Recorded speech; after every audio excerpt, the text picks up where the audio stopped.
జగన్మోహన్ రెడ్డి గారు అనేక సందర్భాలు ఢిల్లీకి వెళ్ళారు. సో ఢిల్లీకి వెళ్ళి ఏం మాట్లాడారు అనేటటువంటి అనుమానపు చూపులు, అనుమానపు అయినటువంటి ఒక ఆలోచనలు జనాల్లో వచ్చాయి. కానీ ఏ రోజు కూడా అక్కడ కలిసినటువంటి సందర్భంలో ఏం తీసుకొచ్చారు అనే దాని మీద కూడా క్లారిటీ లేదు అని చెప్పేసి ఆమె చెప్పినటువంటి పరిస్థితి. ఏమంటారు అనుష గారు? ముందుగా ప్యానెల్లో ఉన్న సభ్యులకి, మీకు, ప్రైమ్ 9 వీక్షకులందరికీ నమస్కారం అండి. నిజమే కదండి, కీర్తన గారు చెప్పిన దాంట్లో అక్షర సత్యం ఉంది. లేకుండా ఉందా?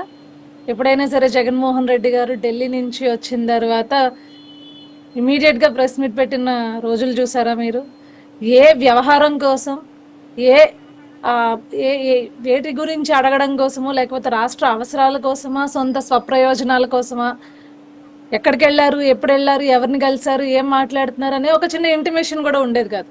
ఈవెన్ దో జగన్మోహన్ రెడ్డి గారి ప్రోగ్రామ్ గురించి గతంలో చూసుకున్నట్లయితే 2019 నుంచి 2024 వరకు ఒక నియంత పరిపాలిస్తే ఎలా ఉంటుందో, ఒక కిమ్ లాగా సౌత్ కొరియాని పరిపాలించిన వ్యక్తిలాగా అట్లనే ఉండేది పరిస్థితి. ఆల్మోస్ట్ నేను చెప్పిందే రాజకీయం, నేను చెప్పిందే శాసనం, నేను చెప్పినట్లే వినాలి, నేను చెప్పింది రాసుకోండి. ఆ సాక్షిలో పాపం ఏదొస్తే మిగతా పత్రికలు లేకపోతే ఓహో ఓకే సాక్షిలో రాసింది ఇది ఇవట, సో వీటినే మనం ఫాలో చేయాలి అని చెప్పేసి ఆ కింద సోషల్ మీడియా వాళ్ళు కూడా మర్నాడు సాక్షిలో వచ్చే పాయింట్లన్నిటిని కూడా తిప్పుకునేవారు. సో అది పరిస్థితి.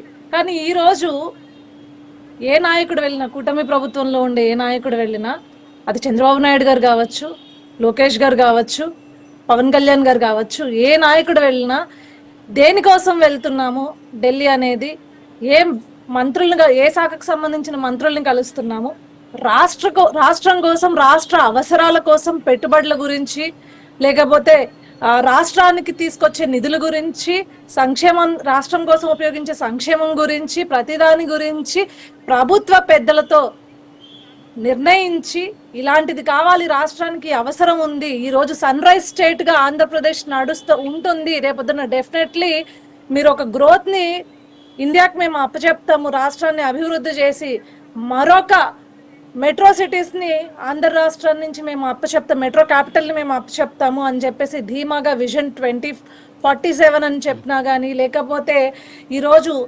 అమరావతి కావచ్చు, లేకపోతే అటువైపును చూస్తుంటే మనం రాయలసీమ ప్రాంతం కావచ్చు, మరొక వైపు ఉత్తరాంధ్ర ప్రాంతమైన వైజాగ్లోకి పెట్టుబడులు వరదలో, నిజంగా ఒక వరదలు వచ్చినట్టే వస్తున్నాయండి, ఒక వరదల వెల్లువలా వస్తున్నాయి అన్ని పెట్టుబడులు. ఈరోజు గత 5 సంవత్సరాల్లో జగన్మోహన్ రెడ్డి ప్రభుత్వం, వైసీపీ పార్టీ ప్రభుత్వం ఎప్పుడూ కూడా వీటన్నిటి గురించి చర్చించి కూడా ఉండదు.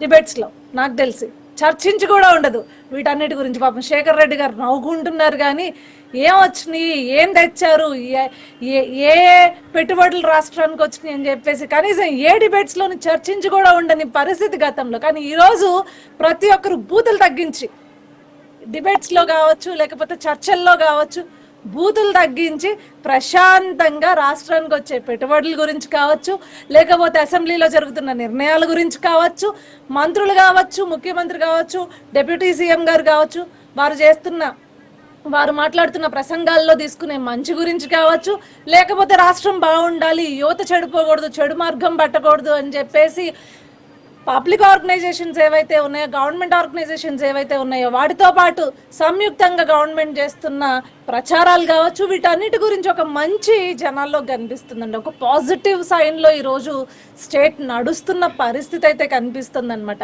సో ఈ పెట్టుబడుల గురించి, లేకపోతే ఈ గతంలో ఏంటంటే గత 5 సంవత్సరాల్లో బూత్ గురించో, మార్ఫింగ్ల గురించో, లేకపోతే న్యూడ్ వీడియో సర్క్యులేషన్స్ గురించో, లేకపోతే రాజకీయ నాయకులు ఇళ్లలో ఆడాళ్ళ గురించో, లేకపోతే అమ్మలక్కలు తిట్టుకోవడం గురించో, సొంత చెల్లెల్ని, పిల్లల్ని, బిడ్డల్ని అందరినీ తిట్టడాల గురించో, వీటన్నిటి గురించి చర్చ చేసుకున్న ఆంధ్ర యువత కావచ్చు, ఆంధ్ర ప్రజలు కావచ్చు, రైట్ నో ప్రశాంతంగా రాష్ట్రానికి వస్తున్న పెట్టుబడులు ఏమిటి, రాష్ట్రానికి విశాఖ, ఇందాక కీర్తన గారు అన్నట్లు విశాఖ ఉక్కు ఆంధ్రుల హక్కు దాని యొక్క ఉద్యమం కావచ్చు, అవి రేపొద్దున రాబోయే తరాలకి, అక్కడ ఉత్తరాంధ్ర వాసులకి ఎంతటి పెను మార్పు తీసుకొస్తుంది ఈరోజు కేంద్ర ప్రభుత్వం చేసిన సాయంతో, సంయుక్తంగా కేంద్ర ప్రభుత్వం, రాష్ట్ర ప్రభుత్వం చేసిన సాయంతో తీసుకున్న ఒక ధైర్యంగా ముందడుగు తీసుకుంటుంది ఈరోజు. సో ఎంత పెను మార్పు అయితే ఉత్తరాంధ్ర వాసుల్లో తీసుకొస్తుంది, వీటన్నిటి గురించి చర్చించుకునే పరిస్థితులు అయితే కనిపిస్తున్నాయండి. Yeah okay. Political analyst Veerasekhar గారు, గుడ్ ఈవినింగ్ అండి. సో మొత్తానికైతే ఈరోజు